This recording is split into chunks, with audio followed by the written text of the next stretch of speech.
Today, I don't know if anybody knows this, but today we filed a cease and desist to discharge of stormwater from Woodridge Village Development Site from the City of Houston. We sent it to Perry Homes, we sent it to Double Oak Construction, and we sent it to Figure 4 Partners. So, sir, to answer your exact question, they cannot touch a piece of mud beginning now. If they touch a piece of mud, they go to jail. If they touch any mud, they go to jail. So the detention or whatever they're doing right now stops immediately.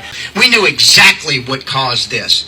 It wasn't rain. It wasn't the San Jacinto River. It wasn't Lake Houston. It was this damn development behind us to the north of us.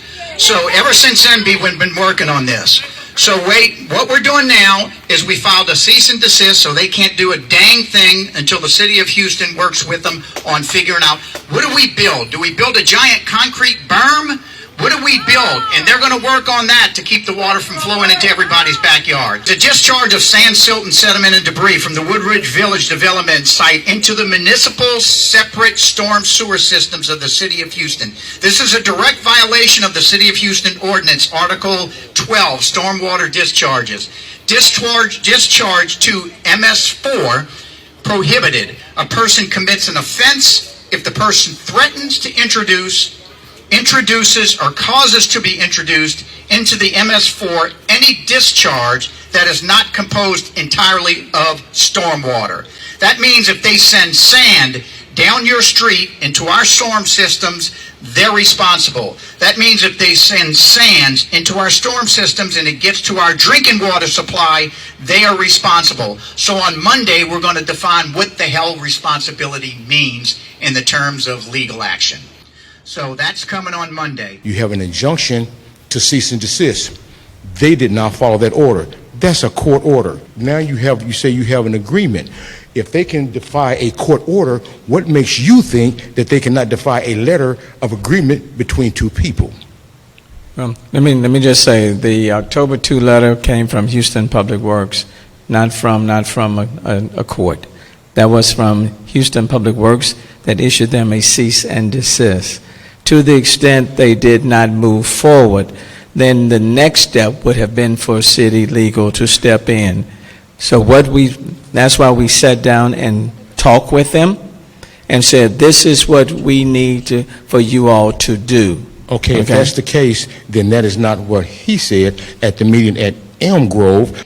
If they touch any mud, they go to jail. So the detention or whatever they're doing right now stops immediately. We did see the cease and desist from your offices last couple weeks ago, and this past Wednesday, a few days ago, we continued to see the sand and silt being discharged by the neighborhood here next door. And what actions are we taking now that the sand continues to be discharged in order to resolve that and in order to follow through on the cease and desist? Sanitation still flowing? Yes, sir, that's correct.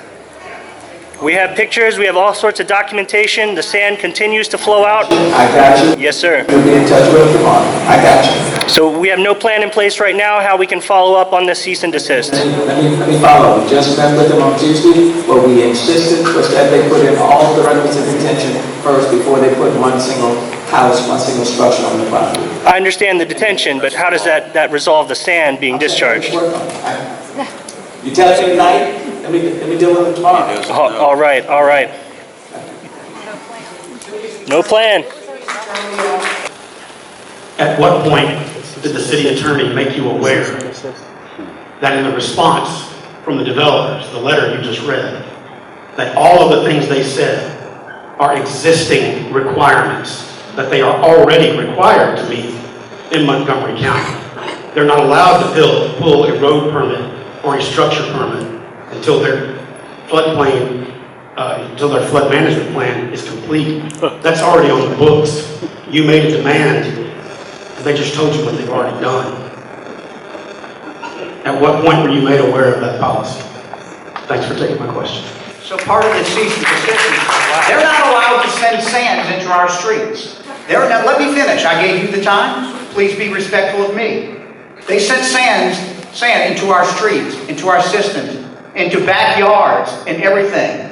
We filed a cease and desist. Could that happen tomorrow? Hell yeah. I think you need to take that message to Montgomery County and go talk to their folks up there. We met with them. I realize it didn't directly impact 2 or 3 citizens in Montgomery County, but I think you'll find over time that it still will. But it's definitely impacting people just across the county line. People like my neighbors who flooded twice and get shakes every time it rains now. Raines, we appreciate what you're saying. We do very much appreciate you being here to share this with us. We are listening to you, but we have time constraints. And at this point, we have exhausted that time and have gone significantly over it and for your behalf and for the benefit of everybody who is here. So we thank you for being here today and sharing this with us. Thank you for the consideration. Yes, sir. Judge, commissioners. Thank you. Appreciate it so much. And we had a good meeting. Now, is anything going to happen because of that? I don't know. I don't have anything to do with Montgomery County. I have everything to do with the city of Houston. So while you're talking about campaign donations and things like that, I get it. Perry Homes owns Austin, Texas. Look at that. They own Austin, Texas. So they're a big company to fight. And I get everything you're saying, but while it's illegal to do all those things and they're required to do that, getting them to do it and what is legally required are two different things, because they're legally required not to send sand down into our backyards, down our streets, and into our storm system. And they're doing it. They did it on May 7th, and they did it on September 19th. If it's illegal, Councilman, when will arrests be made?